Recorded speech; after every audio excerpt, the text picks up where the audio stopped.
All right.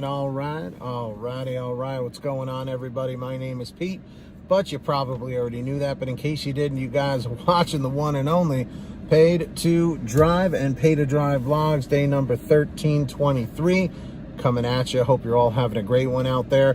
If this is your first time on my channel, first and foremost, welcome. Leave a comment in the chat or the comments down below saying first timer so I can welcome you. But if you've been here before, leave a comment saying before in the chat or the comments down below saying before, so I can respond and welcome you back.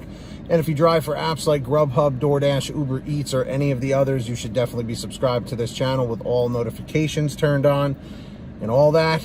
And of course, hit that like button. Let's get 150 thumbs up. Not thumbs up, thumbs up, and let's jump into it. So big shout out to Roger Eddington for sharing this article.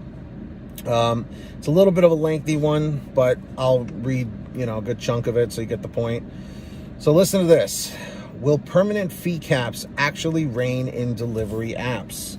Last week, San Francisco's Board of Supervisors, not advisors, voted unanimously to approve a permanent cap on the delivery fees third-party apps like DoorDash and Grubhub are allowing to charge restaurants for each order.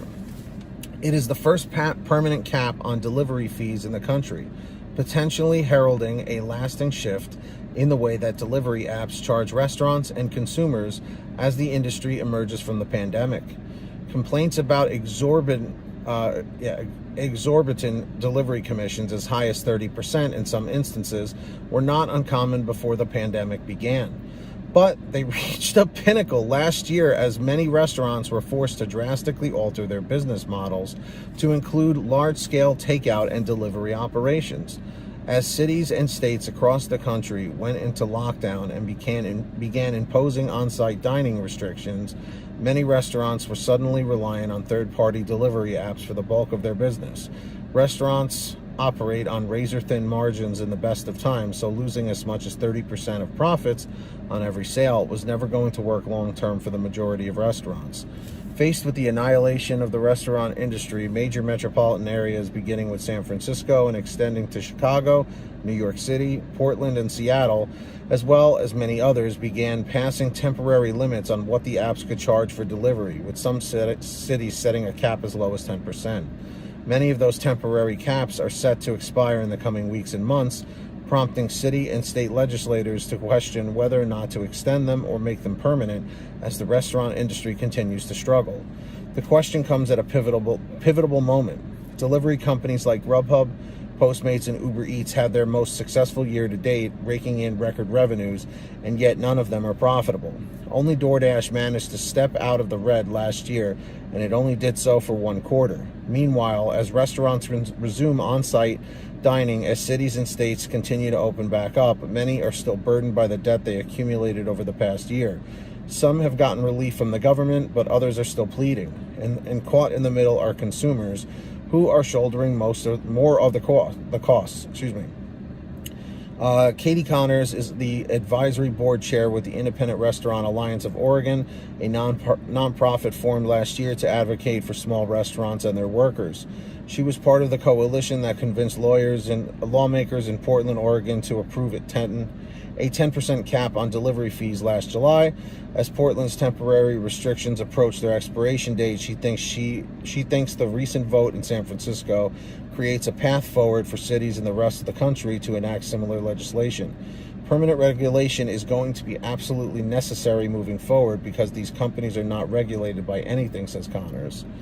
Connors, who recently managed two popular fast casual restaurants in Portland, recognizes that consumer behavior shifts towards convenience, and as restaurant business models shift to keep up, it will be difficult, if not impossible, for restaurants to survive without establishing a presence on delivery platforms. But just as restaurants need the apps, so too do the apps need restaurants for now.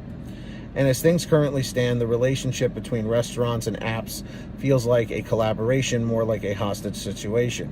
The way that the structure is inherently set up by these companies is sort of exploitative.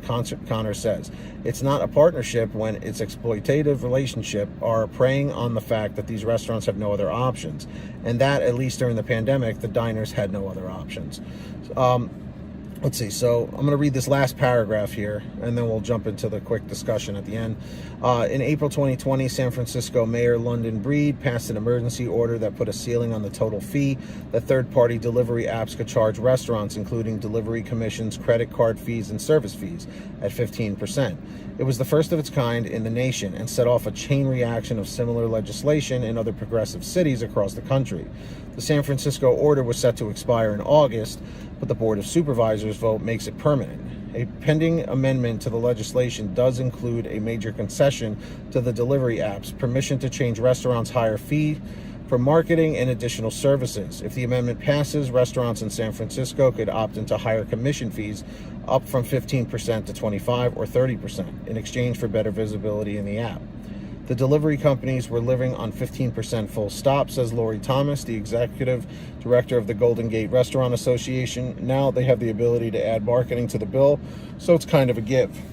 So, what do you guys think is going to happen? Do you think that the apps are going to be able to start charging that 25, 30% again? I mean, look, I'll hand it to Doordash. They said that they, for 1 quarter, was able to get out of the red, but for 1 quarter only. And that's the biggest titan company of the gig economy when it comes to food delivery. So I hope things get better sooner than later. So once the economy starts coming together, I know we've been under a big hit right now, so we'll have to see what happens. But what do you guys think? Do you think that they're going to keep it temporary? Do you think it's going to be permanent with the change, with the fees, or what? And how do you think it's going to affect us as drivers? Let me know down below in the comment section. And I do want to take this time right now to thank all of our patrons over at patreon.com/paid-to-drive. These people give a little something every month to support me and the channel. If you want to sign up, links in the description down below and in the pinned top comment if you want to go and check it out. And I will give you shout outs and new videos, and you can contact me directly and bypass my email on Patreon. When you hear your name called, say, hey, Pete, I heard my name. So we got Marie Sabo Boutwell, our ultimate driver, $100 per month. We got Lee Peacock, Agus, Brian Pomeroy, Brian Richardson, Heidi Barnes, Kurt Paul, Serena Siddiqui, Tulsa Todd, William Boudreau, Alan G. Van Horn, Drew Hanor, Fernando Carranza, Frank Haviland, Fresh One, Jason Casa, Justin Case, Katie Coppin, Lulu Laura, Natalie Mosley, Sara Keston, Scott Freisner, Sherry Cassidy, Stephen Neely, T. Breeze, Jenny Thomas, Matt Epperson, Nick G, Terrence Pacheco, and of course Valerie Brown. Huge shout outs to all of you.